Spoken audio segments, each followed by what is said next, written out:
விறகில்லாமல் நெருப்பு அவியும். கோள் சொல்லுகிறவன் இல்லாமல் சண்டை அடங்கும். கோள்காரனுடைய வார்த்தைகள் விளையாட்டு போலிருக்கும், ஆனால் அவைகள் உள்ளத்திற்குள் தைக்கும். நீதிமொழிகள் 26:20-22. அக்கினி தொடர்ந்து பற்றி எரிந்து கொண்டிருக்க வேண்டுமானால் அங்கே விறகு எரிந்து கொண்டே இருக்க வேண்டும். உங்களுடைய உள்ளத்தில் தேவ அன்பின் அக்கினி தொடர்ந்து பற்றி எரிந்து கொண்டிருக்க வேண்டுமானால் நீங்கள் கிறிஸ்துவை குறித்து மற்றவர்களிடம் சொல்லிக்கொண்டே இருக்க வேண்டும். நான் உன் வாயிலிட்ட என் வார்த்தைகளை அக்கினியும் இந்த ஜனத்தை விறகும் ஆக்குவேன்.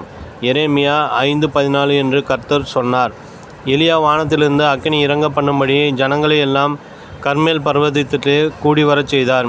என் கிட்டே வாருங்கள் என்று அழைத்தபோது சகல ஜனங்களும் அவன் கிட்டே வந்தார்கள். 1 ராஜாக்கள் 18:30.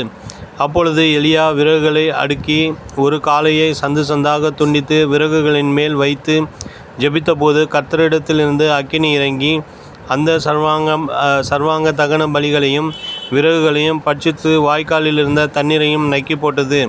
1 ராஜாக்கள் 18:38. இன்றைக்கும் கர்த்தர் அக்கினியை போட விரும்புகிறார். உங்களுடைய உள்ளத்திலும் ஜனங்களின் மத்தியிலும் கர்த்தரே தேவன் என்று நிரூபிக்கும்படி பரலோக அக்கினியை போட விரும்புகிறார். பரிசுத்த ஆவியின் அக்கினியை போட விரும்புகிறார். மட்டுமல்ல, அது பற்றியெறிய வேண்டும் என்றும் அவர் ஆவல் கொண்டிருக்கிறார். லூக்கா 12:49. கொர்நேலியு என்ற 100க்கு அதிபதியின் வீட்டிலே நின்று பேதுரு பிரசங்கித்தார். விறகுகளைப் போல ஏராளமான புறஜாதி மக்கள் கூடி வந்தார்கள். பேதுரு எழுந்து நின்று ஆவியும் ஜீவனுமான வசனங்களை பிரசங்கித்த போது ஜனங்களின் மத்தியில் அக்கினி பற்றியிருந்தது. வசனத்தை கேட்டவர்கள் யாவர் மேலும் பரிசுத்த ஆவியானவர் இறங்கினார். அப்போஸ்தலர் 10:44.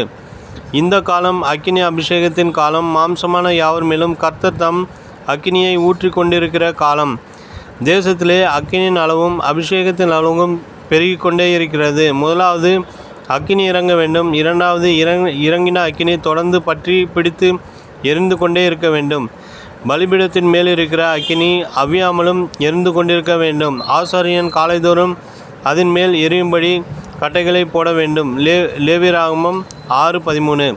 தேவ பிள்ளைகளே, ஒவ்வொரு நாளும் அக்கினிமயமான கர்த்தருக்கு முன்பாக வந்து நில்லுங்கள்.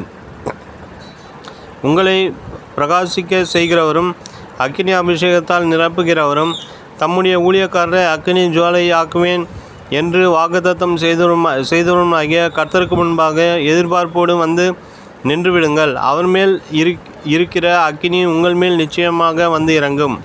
நினைவிற்கு, நான் மௌனமாகி ஊமையா இருந்தேன், நலமானதையும் பேசாமல் அமர்ந்திருந்தேன். ஆனாலும் என் துக்கம் அதிகரித்தது, என் இருதயம் எனக்குள்ளே அனல் கொண்டது. நான் தியானிக்கையில் அக்கினி உண்டது. அப்பொழுது என் நாவினால் விண்ணப்பம் செய்தேன். சங்கீதம் 39:2-3.